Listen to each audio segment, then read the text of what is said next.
इस वीडियो में मैं डिस्कस करने वाला हूं एरोस्पेस एंड डिफेंस सेक्टर की एक कंपनी हिंदुस्तान एरोनॉटिक्स लिमिटेड, जो कि एक पीएसयू स्टॉक है। स्टॉक का प्राइस 4438 पे चल रहा है और 52 वीक लो से 45% का गेन कर चुका है। अगर हम इसके फंडामेंटल एनालिसिस की बात करें तो उसमें सबसे पहले हम इसकी स्ट्रेंथ देखेंगे, वो है आरओई जो कि 26% का है, बहुत ही जबरदस्त है। आरओसी जो कि 33% का है, बहुत ही जबरदस्त है। आरओए 8.93 का है, वो भी बहुत जबरदस्त है। अगर हम इसके सीएफओ बाय एनएफ की बात करें 163 का है, वो भी बहुत जबरदस्त है। सीएफओ बाय ईबिटा भी 126 है, वो भी बहुत जबरदस्त है, यानी कि कोई कैश फ्लो की प्रॉब्लम नहीं है कंपनी में। 3 इयर्स कैगर देखें 63% का है, वो भी बहुत जबरदस्त है।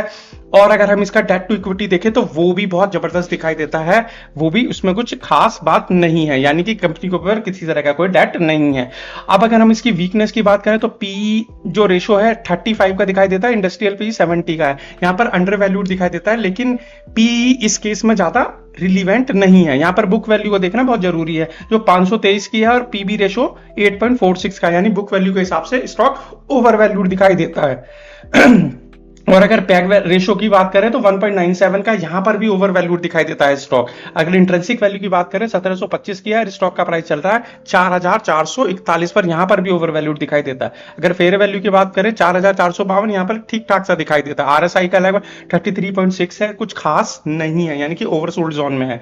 और बीटा भी 1.30 का है, यानी कि कुछ खास मतलब बहुत बड़े लेवल पे वॉलेटिलिटी देखी जा सकती है।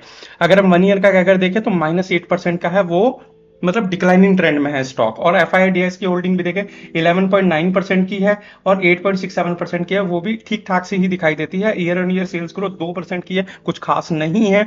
नेट प्रॉफिट ग्रोथ 10% का है, ठीक ठाक सा दिखाई देता है। ऑपरेटिंग प्रॉफिट ग्रोथ -1.50 का है, वो भी बिल्कुल भी खास नहीं है।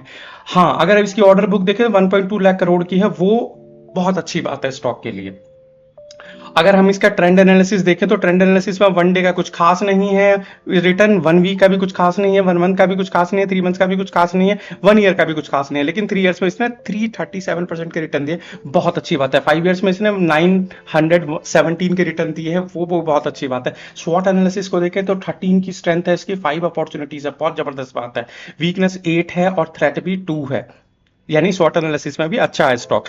ड्यूरेबिलिटी 75 की है, यानी लॉन्ग टर्म में बहुत अच्छा रिटर्न बना सकता है स्टॉक। वैल्यूएशन स्कोर 35 का, यानी ओवर वैल्यूड दिखाई देता है यहां पर। और मोमेंटम स्कोर भी इसका 49 का है, यानी मोमेंटम भी कुछ खास नहीं है, जो कि आरएसआई में दिखाई देता है। ओवरऑल स्टॉक अच्छा है लेकिन ओवर वैल्यूड है। अगर आप मेरे चैनल पर नए हो तो यार चैनल को सब्सक्राइब करना ना भूलें, और अगर वीडियो में दी हुई जानकारी आपको अच्छी लगी हो, वैल्यूएबल लगी हो, लाइक और शेयर जरूर करें। स्टॉक मार्केट से रिलेटेड या पर्टिकुलर इस स्टॉक से रिलेटेड आपका कोई क्वेश्चन है तो उसे कमेंट बॉक्स में जरूर लिखें। So thank you so much.